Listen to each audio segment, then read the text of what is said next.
ìbùkún olúwa adéọlá níkẹ́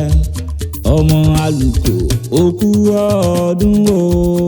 ìbùkún olúwa òkú ọdún o. àpáta dé àpáta pààrọ̀ ewì dé òní lọ́jọ́ ìbí àrẹwà kan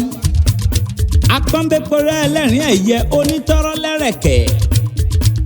ọmọ àlùkò máa wọlé máa rọra adéọlá níkẹ́ mi tí mọ̀mísí bá sọ pé adéníkẹ́ pọ́psí àti sọ pé ọláníkẹ́ tí pọ́psí bá sọ pé ọláníkẹ́ mọ̀mísí àti sọ pé adéníkẹ́ àwa wá kúkú papọ̀ adéọlá níkẹ́ olóríire arẹwà lóbìnrin onínúure onítẹríba olóhùn dídùn oníláárí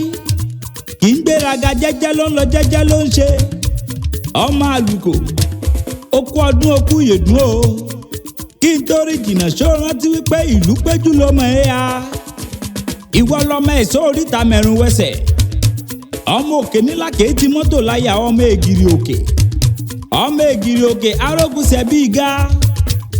ọmọ asòkúta dowó ọmọ asàpátá dọ́là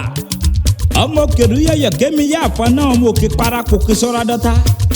okú ọdún okú yèdún o àṣeyí ṣàmọ́dún ọdún ayọ̀ ló máa ṣe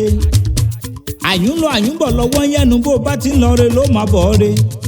orí ẹ jẹ́ kó o dàgbà ládà kó o ṣe ń tọ́mọ́ ṣe fún bàbá kó o ṣe ń tọ́mọ́ ṣe fún yeye o ní bọ́dún èyí ṣòpin happy birthday to you and I wish you long life and prosperity ìgbà ọdún ìṣẹ́jú kan ni àpáta pààrẹ̀ wí lèmi ń jẹ́ tá a bá rẹ́ni tó fẹ́ kàn sí mi ní kí wọ́n pè mí sórí nọ́mbà sáìdì tọ̀dọ̀ tèmi 08169602775 mo gbéra pa ó dibi tá a forí mi sọlẹ̀ sí nígbèjúmọ́ ti mọ́dé gbogbo ilẹ̀kílẹ̀. ìbùkún olúwa adéọlá níkẹ́ ọmọ àlùkò òkú ọdún o.